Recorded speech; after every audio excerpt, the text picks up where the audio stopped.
Assalamualaikum warahmatullahi wabarakatuh. Alhamdulillahil qailu fi muhkami ayatih.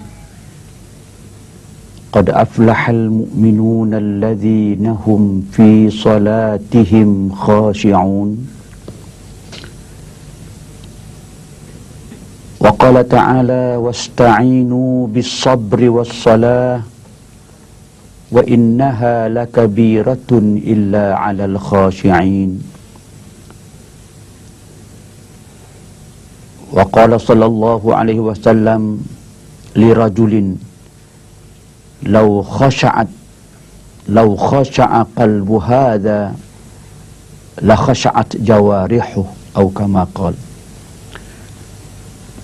Salatan wa salaman ala Rasulillah wa ala alihi wa ashabihi wa man da'a bi da'watihi wa iqtada bi sunnatihi ila yaumil la raiba fi. Amma ba'. So, ketandaan kepada salat kita itu khusyuk, Allah terima. Khusyuk makna kualitinya tinggi, akan mengubah jiwa manusia, akan mengubah diri manusia menjadi orang yang sentiasa nak melakukan ihsan, kebaikan. Kebaikan yang Allah perintah buat baik, kita buat. Yang Allah kata jangan, maka janganlah. Kalau ada nak melawan, itu bukan khusyuk. Perasaan nak melawan sahaja perintah Allah, perasaan tak mau patuh kepada perintah Allah, itu bukan khusyuk. Arti sembahyang tak memberi pengajaran. Yang beri pengajaran, datanglah ini. Datang wa ahsin kama ahsanallahu ilaik. Buat baik. Itu yang kadang-kadang orang sebut tu. Kalau orang kata jumpa seorang tu dia jahat, hang ni tak guna sembahyang, tunggang-tunggik buat penat saja. Ada kebenarannya, ada benarnya. Mencuri, merompak, menipu, berzina, minum arak, hang sembahyang, tunggang-tunggik buat penat saja. Ada juga kebenarannya, kerana nilai salat yang khusyuk itu akan mengubahkan orang itu menjadi wa ahsin kama ahsanallahu ilaik. Dia jadi baik, jadi ihsan, jadi tinggi makam ubudiyah ya. Sampai ke peringkat dia katakan ihsan itu anta'budallaha ka'annaka tarahu fa in lam takun tarahu fa innahu yarak. Kamu sembah Allah sampai ke peringkat kalau bolehlah kamu boleh melihat keagungan Allah di hadapan kamu. Kamu nampak kebesaran Allah. Kamu berdiri depan Allah, bercakap dengan Allah Subhanahu wa ta'ala, berbicara dengan Allah Subhanahu wa ta'ala. Fa illam takun tarahu, kalau kamu tidak nampak, tak, hati tak sampai pada itu, tapi yakinilah, fa innahu yarak, sesungguhnya Allah Subhanahu wa ta'ala sedang melihat kamu. Okey. Kalau suasana ini wujud, suasana di mana insan telah berada dalam keadaan dia dengan Allah Subhanahu wa ta'ala, maka tentulah suasana itu memerlukan kepadanya hanya bertindak dan bekerja ikut perintah Allah sahaja. Wa ahsin kama ahsanallahu ilaik. Buat baik. Wala tabghil fasada fil ard. Orang yang melakukan salat, yang khusyuk dengan salatnya tadi, dia akan kata apa? Wala tabghil fasad. Jangan melakukan, jangan berusaha untuk mewujudkan, melahirkan suasana fasad, damages, kerosakan fil ard, di bumi. Jangan merosakkan alam yang indah. Ini timbul, jangan potong bukit buat rumah, jangan main potong kayu sewinang-winang, jangan tebang hutan sewinang-winang tanpa perancangan. Ini fasad. Jangan bunuh binatang sewinang-winang tanpa sebab. Jangan buat kerosakan kepada manusia, jangan rosakkan alam sekitar dan sebagainya lah. Walaupun kita tahu mengatakan soal fasad ini begitu luas. Islam amat memberi perhatian kepada fasad. Sebab tu orang dalam kerja haji misalnya, haram bagi orang kerja haji itu memotong kayu. Potong kayu pun tak boleh. Apa kena-mengenanya potong kayu dengan kerja haji ini? Nak menyampaikan mesej kepada kita, wala tabril fasad, jangan buat kerosakan. Islam anti kerosakan. Nak baik, kenapa buat rosak? Jiwa insan rosak. Mengapa jiwa rosak? Mereka tidak salat. Ada mereka yang salat, mereka tidak khusyuk. Okey, perlu khusyuk. Sebab itu maka datanglah perkataan tadi, wala tabril fasad, jangan buat kerosakan di bumi. Kerana Allah Subhanahu wa taala tidak suka orang yang buat kerosakan. Sebab itu maka pentingnya salat yang kita lakukan ini dilakukan dengan sebaik mungkin. Sebaik mungkin itulah yang namanya khusyuk. Dan khusyuk inilah yang menjadi essence, yang menjadi antipati daripada makna salat. Dan salat itulah sahaja yang Allah sebut dalam Quran, qad aflahal mu'minun alladhina hum fi salatihim khashi'un. Sesungguhnya memperolehi kejayaanlah bagi orang-orang yang telah menunaikan salat dalam keadaan mereka penuh khusyuk. Sebab itulah Quran bila sebutkan khasyi'un di sini ini diikuti lagi dengan ketandaan orang yang khusyuk tadi dengan walladzina hum li furujihim hafizun misalnya. Orang-orang yang menjaga kehormatan mereka, orang-orang yang menjaga furuj mereka, kemaluan mereka, jangan disalahgunakan. Kalau orang yang sembahyang tapi menyalahgunakan furuj juga, itu orang yang sembahyang sembayangan tanpa khusyuk dan tanpa makna yang dapat diambil daripada sembahyang.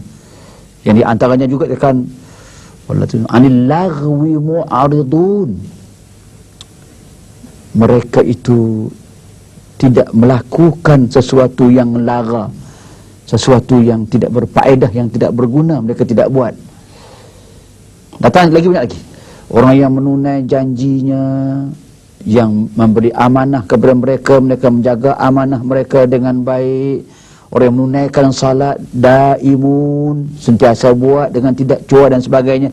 So kesemua perbuatan-perbuatan yang positif, hasil gerak-geri yang positif kepada manusia dalam kehidupan ini, dapat mereka mengambil daripada contoh teladan sembahyang yang khusyuk, sembahyang yang begitu berkualiti, yang akan mendatangkan kepada mereka itu rasa kepuasan. Tuan-tuan puan-puan itu Allah sekalian, bila kita lihat balik kepada amalan kita dalam sembahyang ini, kita akan dapat satu daripada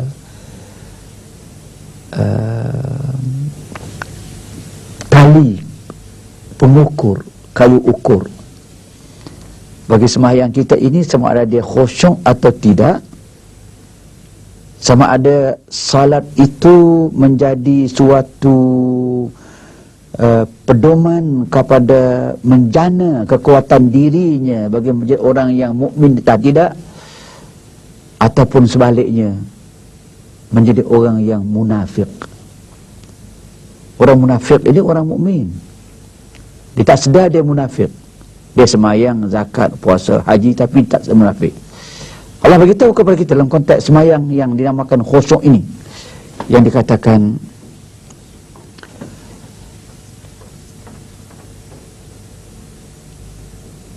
wa innaha lakabiratun illa 'alal khashi'in. Ayat sepenuhnya, wasta'inu bis-sabri was-salah wa innaha lakabiratun illa 'alal khashi'in. hendaklah kamu meminta pertolongan daripada Allah Subhanahu wa ta'ala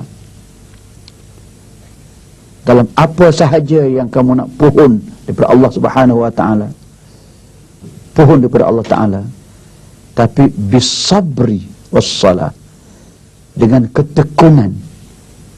Doa pun tekun berdoa, bekerja tekun bekerja, buat apa pun tekun, salah pun tekun salah. Itu dia, bisabri, dengan kesabaran, maknanya dengan penuh rasa daya tahan. Wassalah, jangan tinggal semayang. Jangan. Kalau minta tolong sahaja Allah Ta'ala, semayang tidak. Kadang Allah beri, tapi diberi dalam keadaan benci. Kalau minta juga, salah buat juga, diberi dalam keadaan reda. Contoh macam kita lah, kalau tuan-tuan ada anak, seorang anak ni kita benci kerana dia tak tahu ambil hati kita, ke jahat dan sebagainya, syab dadah dan sebagainya. Seorang lagi baik, taat kepada kita, dua-dua minta uang depan-depan, nak bagi seorang kecil hati, bagi juga. Tapi bagi anak yang saleh tadi, bagi dengan penuh rela. Dia kata duit ni dia nak buat beli buku, dia nak buat beli Quran, nak buat bagi sejadah misalnya lah, nak semayang katanya, reda. Seorang lagi minta duit nak pergi tak dadah, tak bagi, dia mengamuk. Bagi dengan penuh rasa kebencian. Atau misal lain lah yang senang lagi faham. Kalau tuan-tuan pernah ada lah misalnya peristiwa di rumah, malam hari anjing duduk menyalak, tak tahu pasal apa. Pukul 2 pagi anjing menyalak tepi bilik tidur. Wow, melena tak boleh. Buat macam mana? Dalam ringkasnya, nak bagi anjing ni dia mudah ya. Pergi cari tulang daging dalam peti ais tu, kalau ada tulang ke ikan ke tak apa lagi, tulang, pergi campak seketul daging dekat anjing. Anjing nampak tulang saja, bila tokak tulang, dia nak auk macam mana, mulut dia dah kena tulang dah, dia pelari, nyam, hilang. Adakah bagi tulang tu reda ke tidak? Mana ada reda tengah malam bagi tulang anjing pula. Esok cara nak buat sup dah habis dah. Itu maknanya beri dengan tak reda. Kalau tuan-tuan faham begitu, senang. Wasta'inu bis-sabri was-salah. Kamu minta tolong Allah Subhanahu wa ta'ala, berdoa, kerja sungguh-sungguh berdoa, dan was-salah, tunai sembahyang. Salah yang mana? Salah yang khusyuk, yang tadi kita bincang macam ini. Allah beritahu dah, wa innaha lakabiratun illa 'alal khashi'in. Sembahyang ini walaupun kamu nampak luarnya ringan, pergi ambil wuduk, datang menghadap, angkat tangan, qiyam, cincai 2 minit selesai, express. Itu lambang tidak khusyuk. Khusyuk bukan begitu. Dia kena ada station, dia kena ada interval, relaxation, tenang.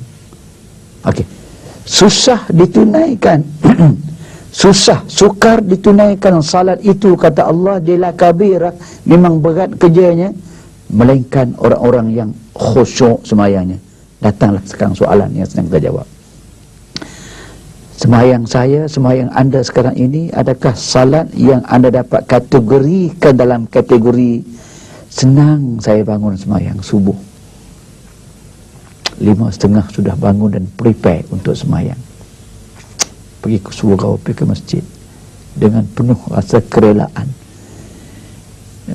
Kalaupun di rumah semayang dengan isteri, dengan anak-anak pun, bangun dengan penuh rasa kesyahduan pagi,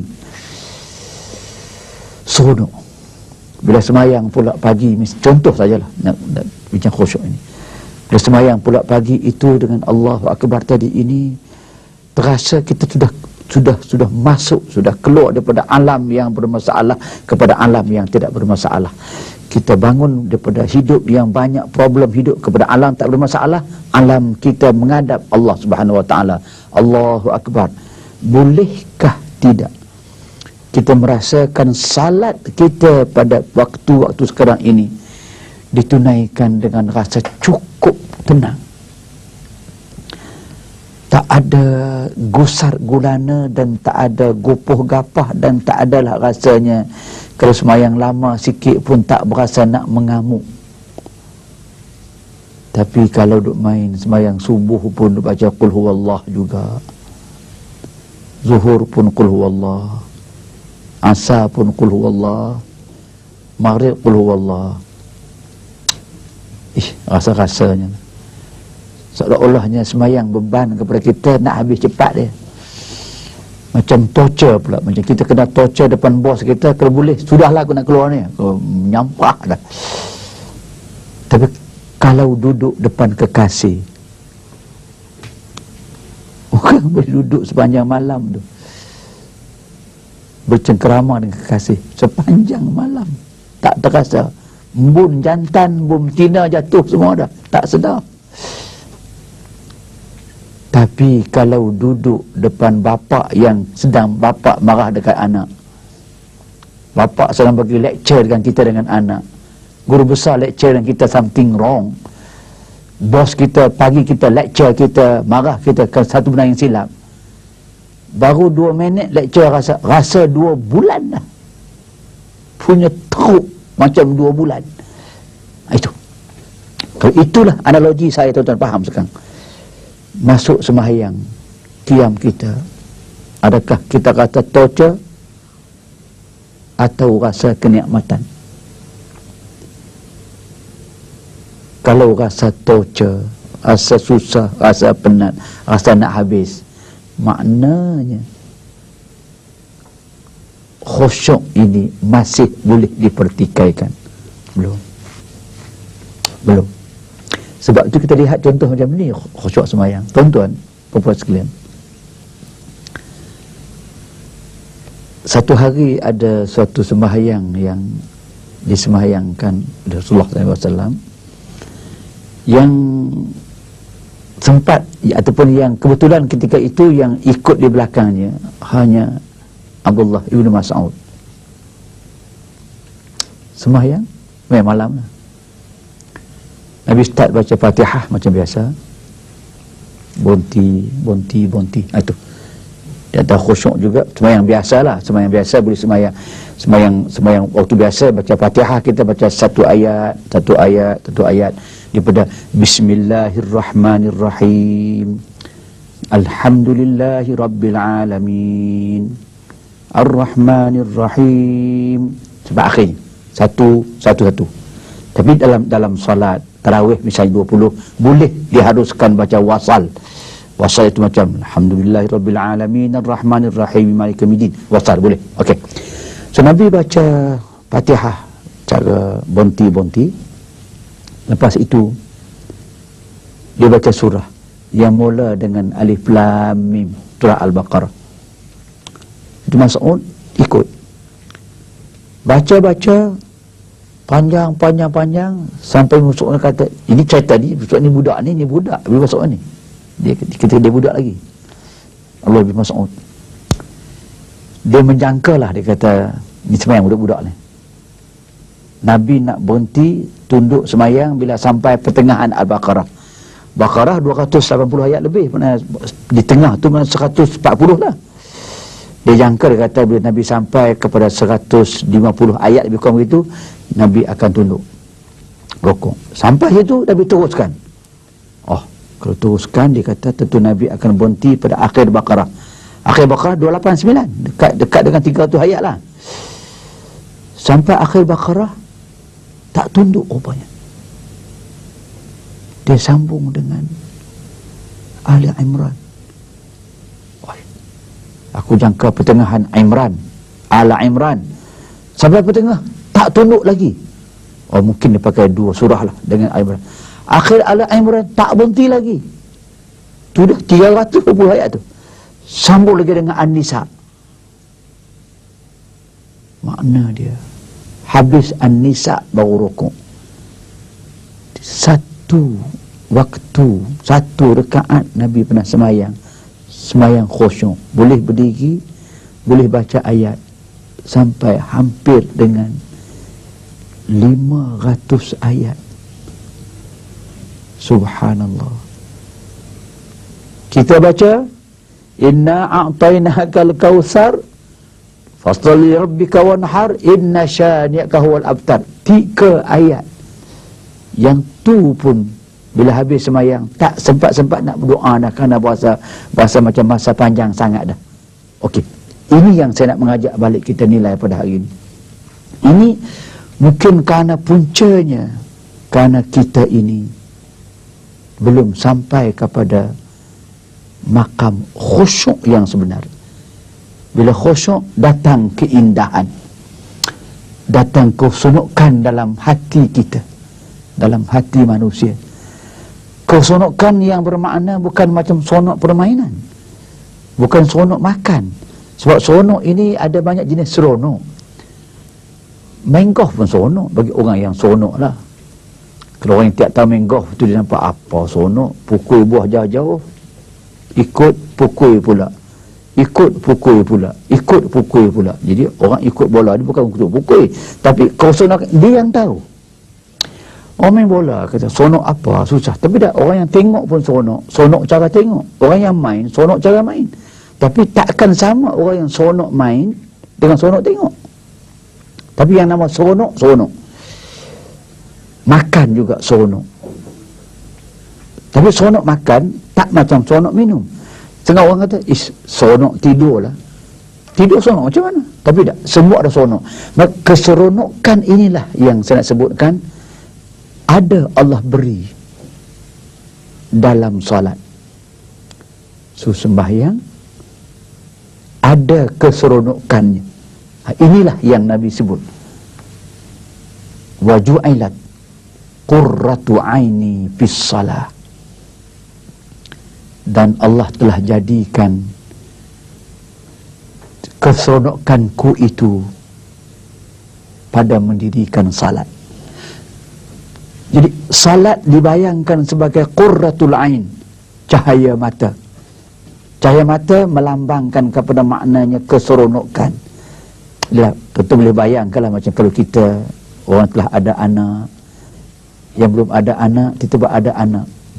Keseronokan ada anak itu tak tahu nak bayang dengan bahasa.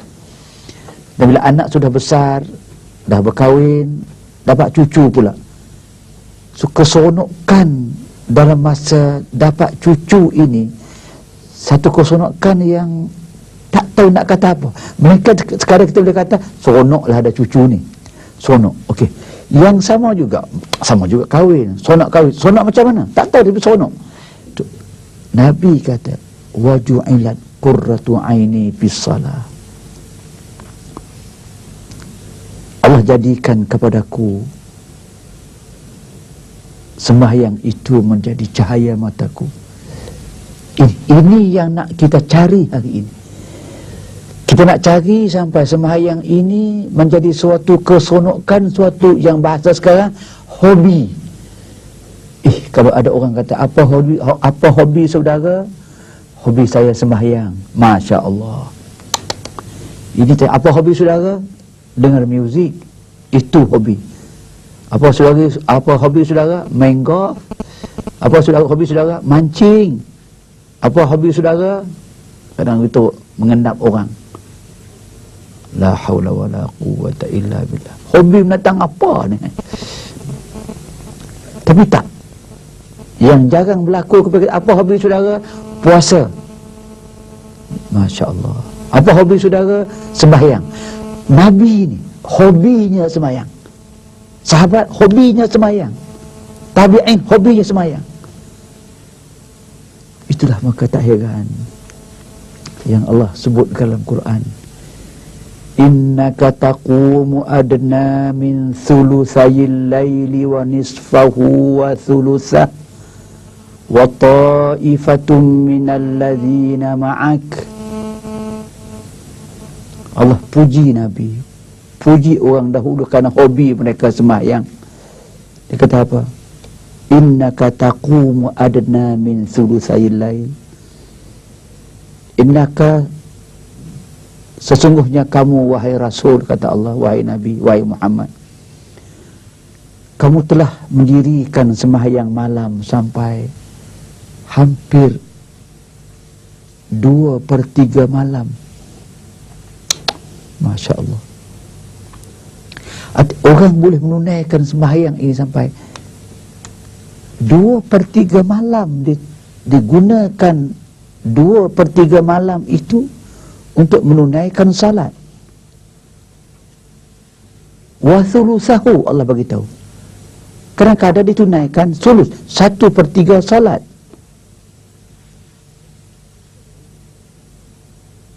Wa ta'ifatun ladzi ma'ah, dan ada orang ramai pula, orang Islam ramai pula, yang bukan Nabi sahaja, yang ikut kan, yang buat sembahyangnya 2/3 malam, 1/3 malam, wa nisfahu, setengah malam. Kalau setengah malam means makna dia 6 jam. 2/3 malam 8 jam. 1/3 malam makna dia 4 jam. Buat apa? Salah, di antara yang disebutkan ini. Innaka taqumu, makna qiyam, makna berdiri. Tu Nabi pernah sembahyang sampai bengkak kaki. Bukan bengkak kaki berdiri tengok bola. Bengkak kaki kerana banyak berdiri menunaikan salat. Kenapa ni? Kerana datang keseronokan dalam jiwa. Datang makna qurratul ain, cahaya mata yang dalam sembahyang itu mereka dapat dalam sembahyang. Ini yang kita tuntut sekarang. Yang cuba kita dapati ialah nak mendapatkan the taste of prayer, the flavor of prayer, rasa kesyahduan bila kita letakkan diri kita ini berada dalam suatu suasana dengan yang maha perkasa, yang maha agung, Allah yang maha bijaksana, Allah yang mengetahui segala yang gaib dan yang zahir dengan yang gaib. Yang bila kita berada pada ketika itu, inilah yang disebutkan oleh Hasan bin Ali. Bila Hasan bin Ali mengambil wuduk sahaja dan cuba nak menunaikan salat, biasanya Hasan bin Ali akan irta'adat a'dha'uh, tangannya menggeletar, kepalanya menggeletar macam ketakutan. Orang tanya dia, kenapa begitu wahai Hasan? Hasan kata, atadri man unaji? Kamu tahukah tidak, aku nak buat ini, kepada siapakah aku akan menghadap ini? Unaji Rabbi, aku pergi nak menghadap, nak bersemuka kepada Allah Tuhanku yang ku sembah. Aku takut dia tak terima sembahyang aku, Allah murka kepada aku tak khusyuk, aku takut hatiku pergi ke lain, kepala fikir, aku takut itu. Aku takut tak dapat kontrol kepala aku, ingatanku. Itu perasaan mukmin yang inginkan kesempurnaan dalam sembahyang. Saya katakan, atadri man unaji? Kamu tahukah sembahyang itu dengan siapa kamu sedang menghadap? Unaji Rabbi, aku menghadap sungguh-sungguh dia, Allah Tuhanku. Datang perasaan itu. Macam kalau boleh kita bayangkan, kalau kita biasa menghadap lah, ataupun datang dipanggil menghadap raja, menghadap orang-orang besar, menghadap orang-orang yang ternama, yang jarang-jarang sekali boleh menghadap, katakan begitu. Tentulah kita pergi dengan pakaian yang kemas, dengan kita punya setting dalam kepala kita itu dah set up apa nak bercakap, bahasa apa nak gunakan, nak buat apa, duduk macam mana, tertib macam mana, protokol macam mana. Biasa saya nak bayang begitu. Hatta nak bercakap tu pun dah disusun, dihafal dah pun, bahasa dihafal dan sebagainya. Okey, itu baru suatu suasana di mana kita nak menghadap manusia yang macam kita juga. Dia pun dosa macam kita juga. Dia pun kena sembah Allah Tuhan kita juga. Kita sama Allah Subhanahu Wa Taala, ketakwaan yang berbeza. Namun demikian, kalau itulah yang boleh kita rasakan dalam pertemuan kita dengan Allah Subhanahu Wa Taala, lebih kurang dengan pertemuan kita orang besar begitu, lebih kuranglah, bukan benar, lebih kurang demikian, maka tentulah akan ada perasaan di mana kita tidak berdiri sebarangan, tidak bercakap sebarangan, tidak melakukan pekerjaan sebarangan, melainkan melakukan dengan penuh adab dan tertib. Membaca Quran dengan penuh tertib dan penuh ilmu yang boleh disebut dengan betul. Tak cepat, tak lambat sampai menjemukan. Dengan suara yang Allah berikan kepada kita dibaca dengan makhraj yang betul, tajwid yang betul, suara yang betul, waqaf yang betul. Kenapa? Munaji Rabbana. Kita sedang bermunajat dengan Allah Tuhan kita. Kalau inilah kita wujudkan perasaan, tertanamkan perasaan kita, terlihatkan perbuatan-perbuatan kita, bacaan-bacaan kita, maka akan datanglah perasaan awal kita. Perasaan awal kita kepada makna khusyuk, makna indah, makna tunduk, makna patuh kepada Allah Subhanahu Wa Taala, Tuhan yang kita sembah. Tuan-tuan, puan-puan, sidang penonton, pendengar yang dirahmati Allah sekalian, ketahuilah bahawa nilai manusia ini pada pandangan Allah Subhanahu Wa Taala hanya berada pada nilai ketakwaan, dan ketakwaan ini tidak wujud melainkan dengan keimanan kepada Allah, dan keimanan kepada Allah tidak ada arti yang sebenar melainkan dengan kepatuhan dan ketundukan kepadanya. Dan salah satu daripada makna ketundukan ialah salah. Dalam konteks ini kita lihat misalnya Allah menyebut dalam hadis kursi kepada kita, Allah sebut Al-ahdul ladzi baini wa baina abdi as-salah faman tarakaha faqad kafar. Janjiku, kata Allah, dengan hamba-hambaku ini, hubungan kami, hubungan aku dengan hambaku, mesranya kami, berimankah hambaku kepadaku, taatkah kepadaku dan sebagainya. Allah kata, janji itu Allah kata, aku meteraikannya, aku tegakkannya atas as-salat, atas salat, mendirikan salat. Allah kata, faman tarakaha faqad kafar. Sesiapa sahaja yang telah Islam, beriman, menunaikan salat, ditinggalkan salat atau tidak salat langsung, Allah bagi tahu dah, faqad kafar, sesungguhnya orang itu telah kufur kepada Allah Subhanahu Wa Taala. A'udzubillah. Dan datang lagi hadis lain yang sahih kesemuanya, yang dikatakan as-salatu imaduddin, faman aqamaha faqad aqamad-din, waman tarakaha faqad hadamad-din. Salah ini dia penegak kepada agama, dipanggil tiang agama, penegak. Agama tidak boleh bangun, tidak boleh wujud melainkan atas tiang. Dan tiang asas, tiang seri dia, tu tiang utama dia yang menjadi strength kepada rumah itu. Dia kata as-salah, semayang. Semayang sebagai tiang agama.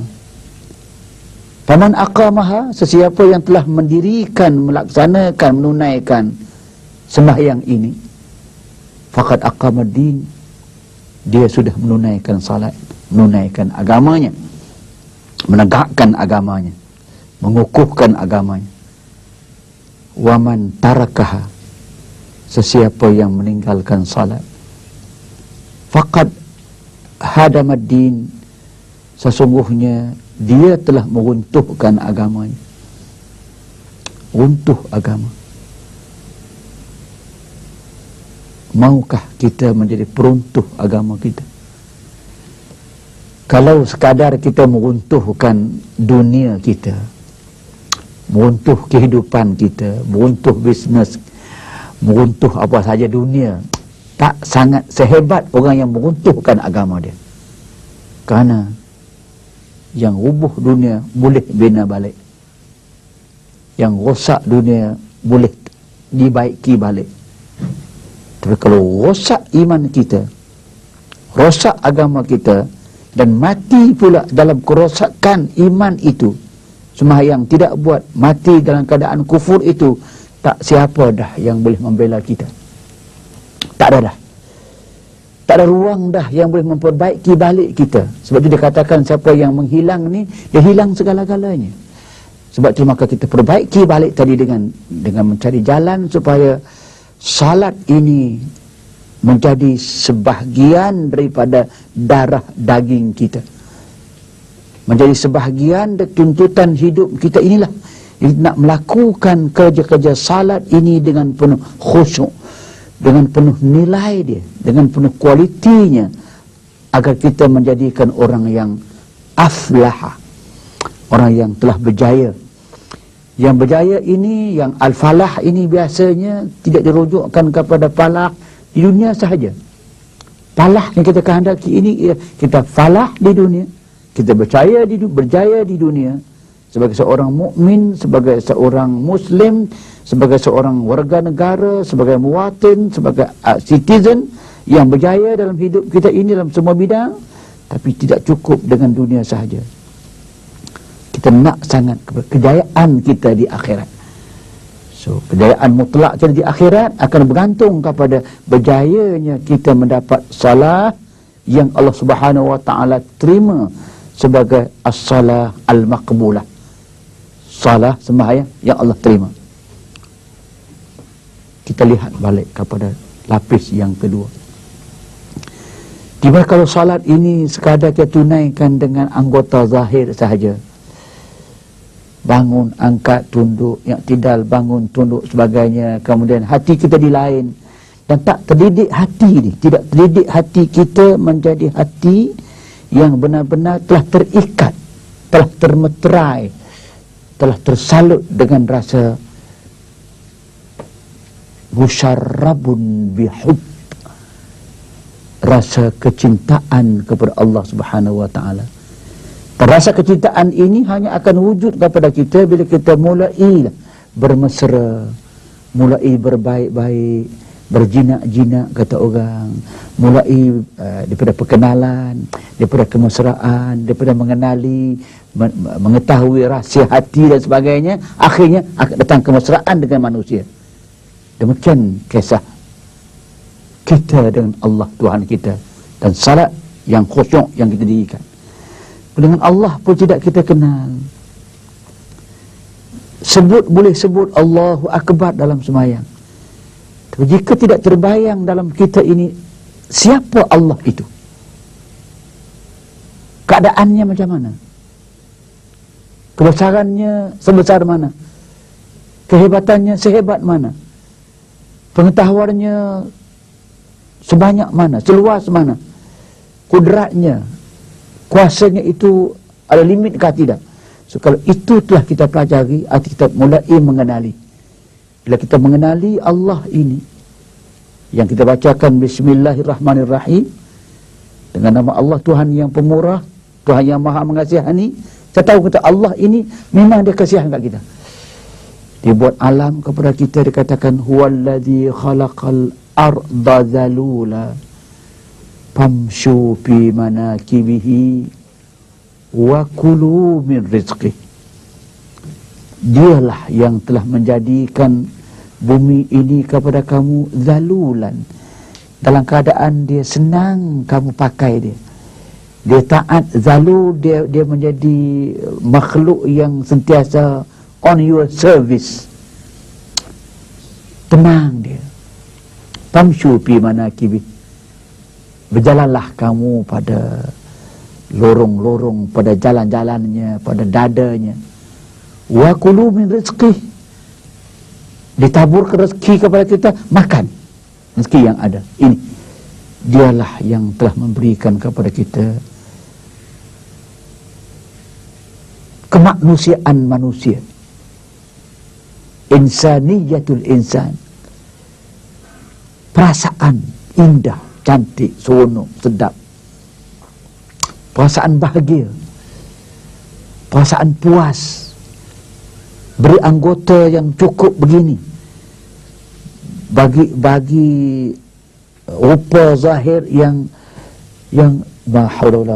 banyak mana insan dunia ini pun diberikan rupa masing-masingnya yang tidak boleh ada persamaan dengan orang lain. Kalau ada sikit-sikit sahaja yang exactly tak ada, berlain, suara berlainan, rupa berlainan, karakter berlainan, semua berlainan. Indah sungguh manusia, rezeki yang berlainan, sedap-sedap, yang kesemuanya sedap tapi tak tahu nak beza. Sedap durian macam mana, sedap cempedak macam mana, sedap cencaluk macam mana, sedap petai, tapi kesemua sedap. Aiskrim pun sedap, tapi sedap begini, sedap apakah yang kita tahu, melainkan kesedapan itu datangnya daripada Allah Subhanahu wa ta'ala. Dia katakan walakum fiha ma tashtahi anfusakum walakum fiha ma tad'un. Akhirat nanti kamu akan dapat apa sahaja yang kamu inginkan. Dunia ini yang kamu tak dapat, mungkin ada akhirat. Di akhirat ada apa sahaja yang kamu meminta, memohon, semua dapat. Ini telah Allah berikan sedikit daripadanya dalam alam dunia ini. Sebab itulah dengan nikmat yang begini besar, dengan anugerah-anugerah yang kalau nak hitung banyaknya anugerah Allah Ta'ala ini kepada kita, Allah kata wa in ta'uddu ni'matallahi la tuhsuha. Kalau kamu nak hitung, nak bilang, nak kira nikmat Allah Ta'ala ini kepada kamu tak boleh hitung. Banyak sangat. Kesihatan banyak sangat. Kadang-kadang saja sakit. Kalau kamu tak sakit kan kamu takabur, kamu jadi angkuh. Dalam sakit-sakit pun angkuh lagi. Okey, untuk itulah sepatutnya insan ini menjadi makhluk yang bersyukur, syukur nikmat. Dan kesyukuran inilah yang kita ajak, yang kita mengajak pada saat ini, dengan cara menunaikan kewajipan kepada Allah dengan salat, dengan sembahyang yang penuh khusyuk, tekun, tunai sembahyang, sempurna menunaikan sembahyang, bukan sempurna waktu sahaja 5 waktu, sempurna rukunnya 13, cukup 13, sempurna dengan syarat sah semayang, 6 syarat sah semayang, 6 kesemua sempurna. Bacaan semayang, bacaan sempurna. Rukuk semayang, daripada takbir semayang, takbir yang sempurna. Qiyam yang sempurna. Berdiri tegak, jangan goyang-goyang. Rokok bagi betul-betul, mengambil contoh yang betul, sujud yang betul. Akhirnya dalam kesemua bacaan-bacaan kita, kalau kesemuanya sudah betul, maka maknanya kita mulai mendekati dengan makna kekhusyukan dalam sembahyang. Kalau anggota sudah mulai khusyuk, mulai tunduk, kita masuk pula kepada khusyuk hati, tunduk hati, patuh hati kepada Allah Subhanahu wa ta'ala. Kalau hati perasaan sudah wujud, dengan adanya kepahaman begini sudah wujud perasaan ingin menunaikan salat, maka tunduk yang ketiganya, iradah kita, kehendak kita pun ditundukkan kepada kehendak Allah Subhanahu wa ta'ala. Bukan dalam sembahyang sahaja kita taatkan kepada iradah Allah, tapi di luar sembahyang, habis sembahyang, terus kita tundukkan kehendak kita sesuai selaras dengan kehendak Allah Subhanahu wa ta'ala.